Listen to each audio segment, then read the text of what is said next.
જય જવાન જય કિસાન મિત્રો, હું ઈશુદાન ગઢવી. મિત્રો, છેલ્લા 28 વર્ષથી વંગડી ડેમ કાઢ્યા વગરનું છે. વંગડી ડેમનો પ્રશ્ન શું છે? 54 જેટલા ખેડૂતોને પૂરતું વળતર જ નથી મળ્યું અને એના કારણે વળતર ન મળવાના કારણે સરકારને બહાનું મળી ગયું વળતર આપવું નથી, અને જેના કારણે 15 જેટલા ગામોને સીધી અસર કરતું આ ડેમ છે. ખાલી કાઢીઓ બની જાય તો 8 થી 10 ગામોમાં 3 ઉપજ લઈ શકાય એવી સ્થિતિમાં છે. ખેડૂતોને તમે જુઓ, કારણ કે સ્વાભાવિક જમીન સંપાદનમાં જ સરકારે ભાવ ન આપ્યા, વર્ષોથી ખેડૂતોને લોન પણ નથી મળી, એમના નામો પણ નથી 7, 12, 8માં.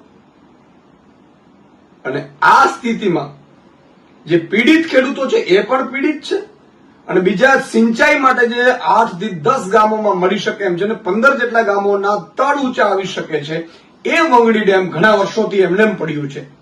ત્યારે મેં નક્કી કર્યું છે, ઈશુદાન ગઢવી તમારો ભાઈ, કે આ મામલે 27 તારીખે રવિવારે 27 જુલાઈના સવારે 10 વાગે અહીંયા આપણે હવન કરીશું, નાળિયેર ફોડીશું, ભગવાનને પ્રાર્થના કરીશું, ઈશ્વરને પ્રાર્થના કરીશું, અને સરકારને પણ આપણે કહેશું કે સરકાર શ્રી, તમે એકાદ બે, તમે તો વિચાર કરો, સર્કલ બનાવો તો 100-150 કરોડ રૂપિયામાં આપણે વહી જાય છે, હજારો કરોડના ભ્રષ્ટાચાર થાય છે, ત્યારે મારા ખેડૂતોને ચંદ વળતર નહીં આપી શકો તમે.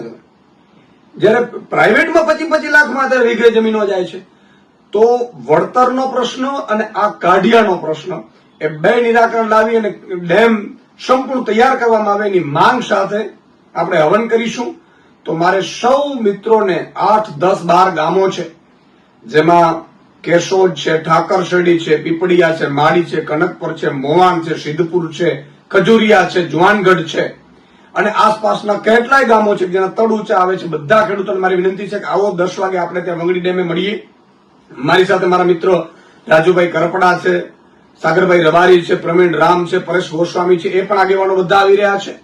હું તમામ પક્ષીને પણ ભૂલીને તમામ નેતાઓને આહવાન કરું છું, તમામ આગેવાનોને આહવાન કરું છું, તમામ જે ખેડૂતોનું ભલું ઈચ્છે છે સૌને આહવાન કરું છું કે આપણે સૌ મળીએ અને આ પ્રશ્નનું હવે સમાધાન લાવીએ. હવે હદ થઈ ગઈ છે, 28 વર્ષથી આ પ્રશ્નનું સોલ્યુશન નથી આવી રહ્યું, એટલે મુખ્યમંત્રીને પણ વિનંતી કરવાનો છું ત્યાંથી, અને આ પ્રશ્ન સોલ્વ થાય એ માટે આપણે સૌએ બધા ભેગા થઈ અને પોઝિટિવલી સકારાત્મક કાર્યક્રમ આપી અને પોઝિટિવલી પ્રસ્થાન કરવાનો છે. અને આગામી સમયમાં વંગડી ડેમ તૈયાર ન થઈ જાય, ખેડૂતોને પૂરતું વળતર ન મળે ત્યાં સુધી આપણી લડત છે આગામી, એ પણ આપણે ચાલુ રાખવાના છીએ. તો આપ સૌ ત્યાં પધારો એવી મારી વિનંતી છે. જય જય ગરવી ગુજરાત, જય કિસાન.